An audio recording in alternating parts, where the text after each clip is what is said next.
मंगलम।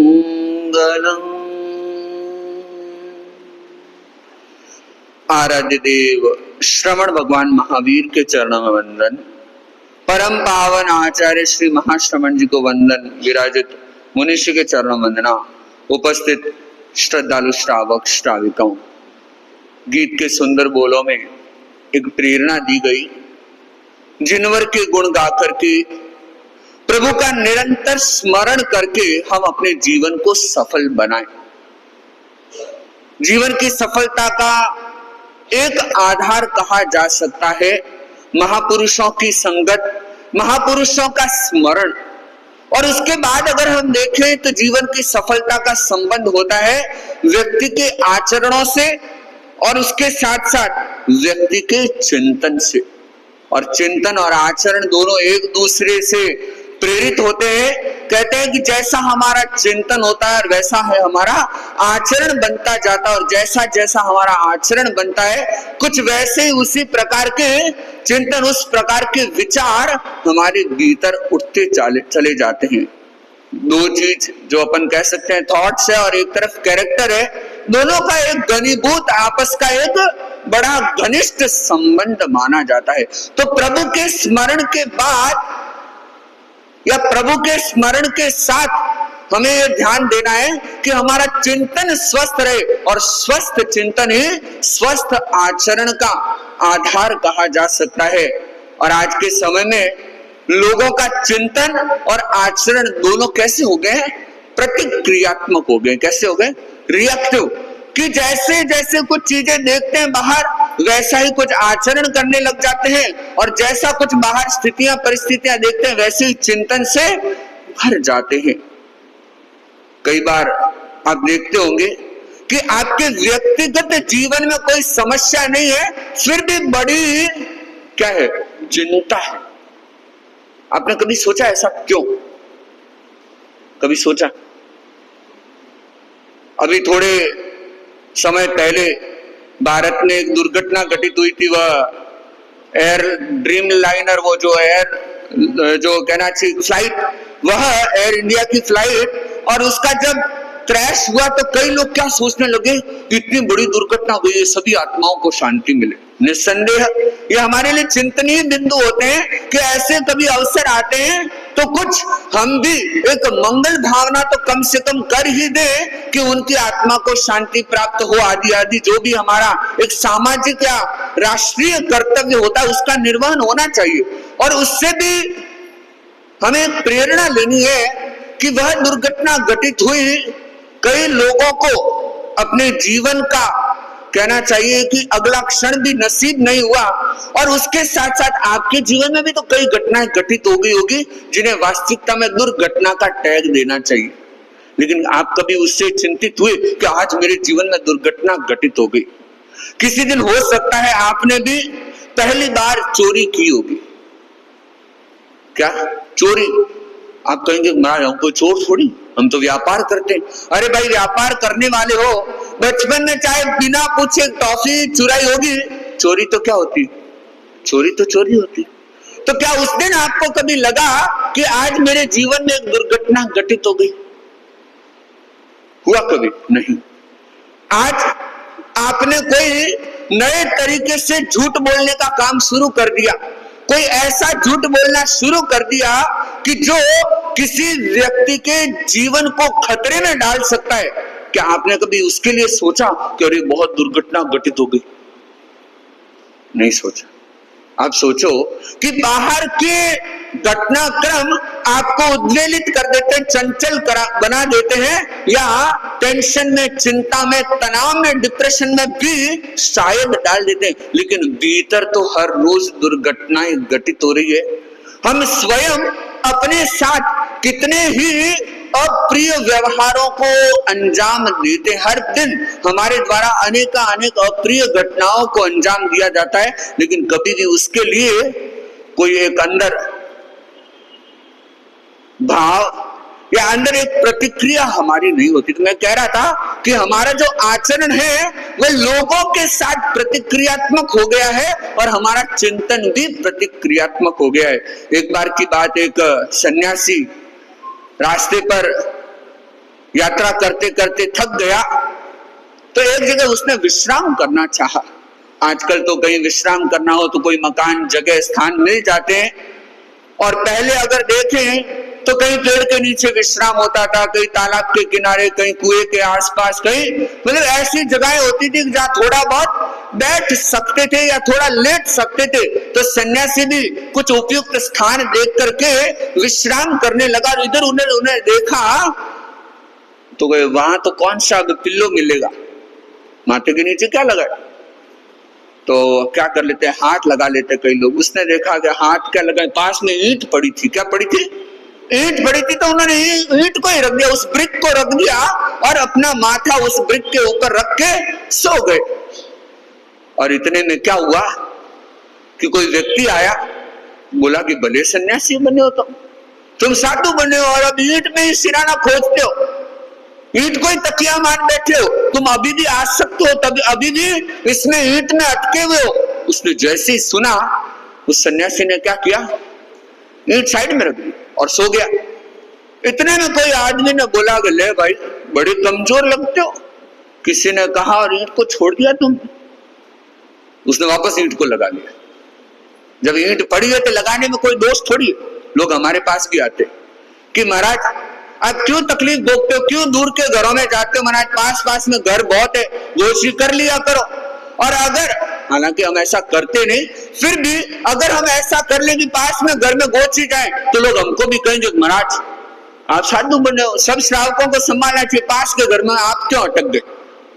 यानी कि लोग क्या करते हैं, बार बार आदत है बोलने की, तो बोलने वाले तो बोलते हैं, व्यक्ति को अपने विवेक से काम करना चाहिए। लेकिन वह सन्यासी शायद लोगों के उस कहे के अनुसार उसने ईंट को हटा भी दिया, वापस भी लगा दिया। तो किसी ने कहा कि ऐसे प्रतिक्रियाओं में उलझे रहोगे, हमारे कहने से ईंट लगाओगे और हमारे कहने से निकालोगे, तो तुम्हारे सन्यास क्या नहीं हो सकता, सफल नहीं हो सकता। और ये बात हमारे ऊपर भी लागू होती। हम आज दिन तक जितना कुछ चिंतन करते हैं, आप समझ लेना कि हमारा चिंतन वो स्किलफुल, कलात्मक हमारी सोच नहीं है। हमारा जो थिंकिंग पैटर्न है वो रिएक्टिव है। कैसा है? हम रिएक्शन करते हैं, ऐसा हुआ तो वैसा सोचने लगे, ऐसा देखा तो वैसा दिमाग में आ गया, और ऐसा देखा तो वैसा करना भी शुरू कर दिया। आप भी बहुत सारे काम करते होंगे, घर में कई चीजें खरीद करके ला के रख देते होंगे। आपको कोई पूछे भाई इसका उपयोग क्या, आपको 3 बार सोचना पड़ेगा। हाँ वास्तविकता में इसका उपयोग क्या, ये तो मैंने भैया के घर पे देखी, मैंने खरीद ली, ये दीदी के घर पे देखा, मैंने तो ऑर्डर कर दिया। और जब उसको संभालते हैं पता लगता है कि कई सारा सामान, काफी सारी वस्तुएं तो हमारे लिए किसी उपयोग की नहीं है। और आज तो इतने उपकरण, इतनी सामग्री आपको उपलब्ध है, और जितना चाहे आप उसका दुरुपयोग भी कर सकते हो, या जितना अनावश्यक हो आप उसे इकट्ठा भी कर सकते हो।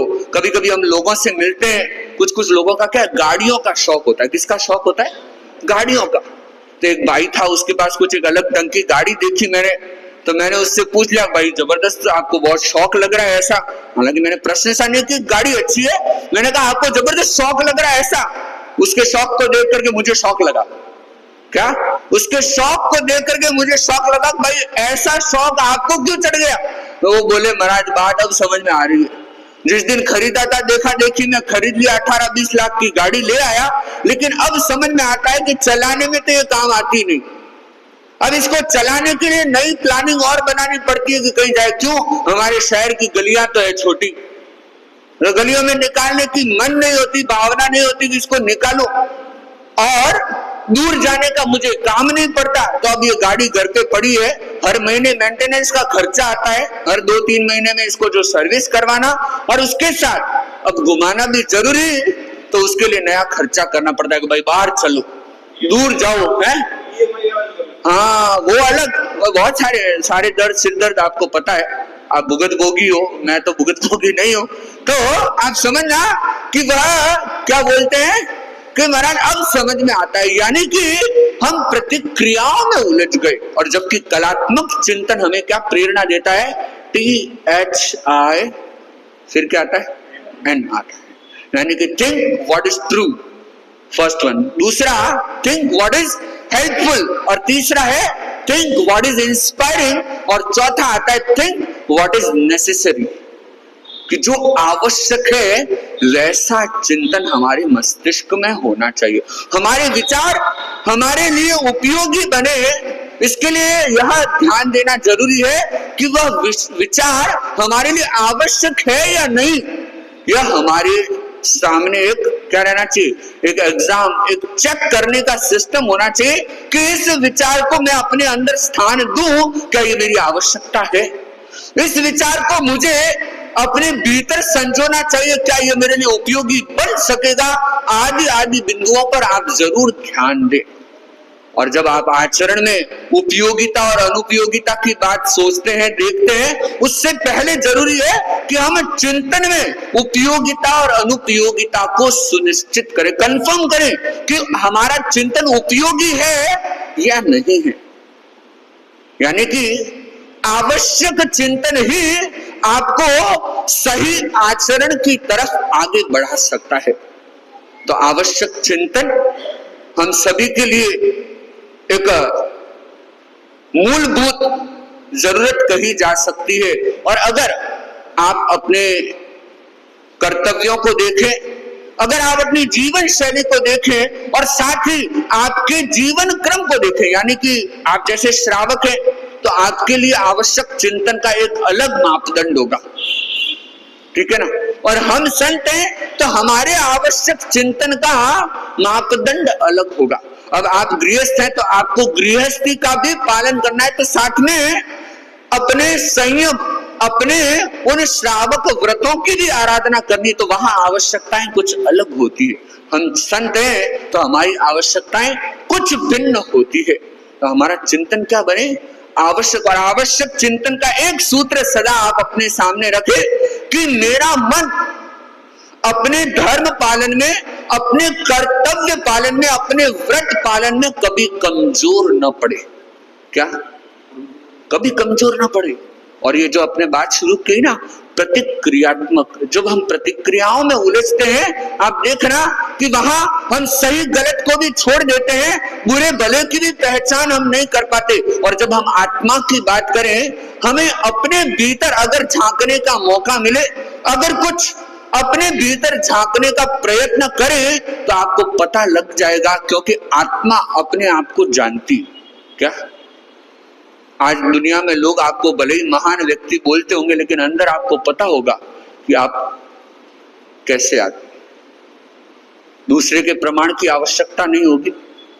और जब आप खुद के साथ जुड़ करके देखेंगे और फिर वहां अपनी आवश्यकताओं को निर्धारित करेंगे कि अरे मैं तो, अब मान लो किसी व्यक्ति ने आपको बोल दिया, अरे भाई साहब आप तो बड़े दिलदार है, अरे उसने क्यों बोला है, क्योंकि उसको पैसे निकलवाने। क्या करना है, कई बार होता है कि नहीं होता है, लोग आपको क्या बोलने आते हैं, हैप्पी बर्थडे टू यू, बोलते कि नहीं बोलते। क्या आपको लगता है कि उनके मन में आपके जन्मदिन को लेकर के खुशी है, विश्वास है आपको? उनको आपके जन्मदिन की खुशी नहीं है, उनको है कि मैं हैप्पी बर्थडे बोलूंगा तो मुझे पार्टी मिल जाएगी। क्या उनको पता है कि वो हैप्पी बर्थडे बोलेंगे तो आप कम से कम एक आइसक्रीम तो उन्हें खिलाई दोगे, या वो हैप्पी बर्थडे बोलेगा, sir wish you many many happy greetings of the your anniversary, बोल दिया किसी ने तो क्या होगा, सीधा अरे हाँ ये मेरा हितैषी है। आप तो वो प्रतिक्रियात्मक चिंतन में चले गए, उसको अपना सिट्टा सेकना था, सेक लिया, आपको क्या मिला? तो लोगों में तो यही है, लोग आपको अपने स्वार्थवश जोड़ करके देखते हैं, न कि आपको देख करके कोई बात कहा करते हैं। तो लोग क्या है, लोगों की सोच में, अब मान लो आपको लग गया कि वो हमारा हितैषी है, लेकिन वो वास्तविकता में आपका हितैषी नहीं। ऐसा ही किसी ने बोल दिया कि आप बड़े दिलदार हैं, आप तो बड़े शांत हैं, आप बड़े फूट रहे हैं, जो भी किसी ने कह दिया, उसको अपना क्या करना है, काम सिद्ध करना है। हर व्यक्ति ऐसा होगा मैं ये तो नहीं कहूंगा, कई व्यक्ति ऐसे होंगे, ऐसा हम निश्चित रूप में भी कह सकते हैं। तो लोग आपको क्या समझते हैं, क्या मानते हैं, यह बड़े महत्व की बात नहीं है। बड़े महत्व की बात तब होगी कि जब आपको खुद को आपके अंदर से यह फील आएगा हाँ वास्तविकता में मैं वैसा हूं। और जब आप अंदर झांकोगे ना तो आपको पता लगेगा कि ये बोल रहा है दिलदार हूं, लेकिन मेरे अंदर तो लोभ है, मैं दिलदार कहां हूं। आप जब खुद के अंदर देखोगे कि अरे मैं तो झगड़े करता हूं, मैं शांत कहां हूं। वो कह रहा है कि आप फूट रहे हो, अरे रोज तो मुझे यही टेंशन रहता है, मैं अपना चेहरा जब देखता हूँ न तो बाहर से मेरा चेहरा अच्छा न अंदर से मेरा मन अच्छा, तो मैं स्मार्ट हैंडसम फूट रहा कहां से हो गया। ये तो बस कहने की बातें हो गई। और जब आप अपने भीतर में कुछ ऐसा झांकने का प्रयत्न करेंगे तो फिर कुछ एक अंतर प्रेरणाएं आपसे निकल सकती है, अपने अंदर से एक आपको मार्गदर्शन प्राप्त होगा। और फिर आप अपने सामने एक बात हमेशा स्पष्ट रखें कि जो मेरे लिए आवश्यक है, मेरे अपने धर्म का, मेरे व्रतों का पालन, मेरे नियमों का पालन मेरे द्वारा हो। और यह चिंतन आपके लिए क्या होगा, नेसेसरी होगा। मुझे दूसरों की प्रतिक्रियाओं में नहीं उलझना है, या दूसरों की पहचान के भरोसे अपने जीवन को नहीं आगे बढ़ाना। मुझे अपने नियम और व्रतों के पालन के लिए, मुझे स्वयं के विकास के लिए कुछ चिंतन करने का प्रयत्न करना है। और अगर आप अपने धर्म के प्रति दृढ़ रहते हैं, और जैसा प्रभु की वाणी है अप्पा अपंग वियाणाति, कि आत्मा को स्वयं जानती है, अपने आप में जानती है। और जो आत्मा स्वयं को जानती है वो अपनी आवश्यकताओं की भी क्या कर सकती है, एक सूची बना सकती है, अपनी आवश्यकताओं का भी निर्धारण कर सकती है। दूसरे लोगों के भरोसे में तो आप कहें, नजरों में कहें आप बड़े शांत हैं, आपको गुस्से को जीतने की कोई आवश्यकता नहीं, लेकिन आपको अपने अंदर से अगर लगता है कि मैं गुस्सेल हूं, तो मान के चलना कि वहां आपकी आवश्यकता क्या है कि आप क्रोध उपशमन की साधना करें।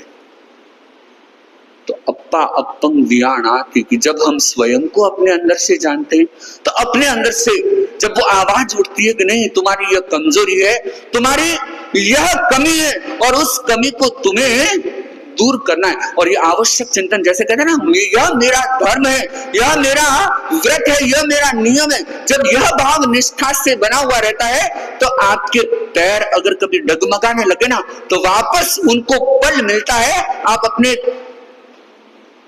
कांपते कदमों को भी स्थिर कर सकते हैं। एक बार की बात, एक व्यक्ति जो सेना में एक सैनिक था और काफी समय से उस सेना में वह अपनी सेवाएं दे रहा था, और कहते हैं कि सैनिक के लिए रणभूमि एक तीर्थ स्थान होती है। क्या होती है? रणभूमि। वह इंतजार करता है कि किसी दिन मुझे अपने देश के लिए रणभूमि में जाने का अवसर मिले। हाँ, ये नहीं सोचते कि किसी दिन युद्ध हो तो मुझे घर पे बैठा रहना पड़ जाए तो अच्छा है, मैं छुट्टी पे हूं तो बढ़िया रहेगा। वे लोग ये नहीं सोचते कि जिस दिन युद्ध होगा तो मुझे सिर्फ पीछे वो कहते ना खाना बनाना, न पीछे वो पीछे से लोगों को चीज पकड़ाना, नहीं, मुझे स्वयं आगे मोर्चा संभालने का मौका मिले, ऐसी उनकी भावनाएं रहती है। तो उस सैनिक के मन में भी कुछ ऐसी भावना थी, तो वह अपने उस तीर्थ क्षेत्र रणभूमि में पहुंचा।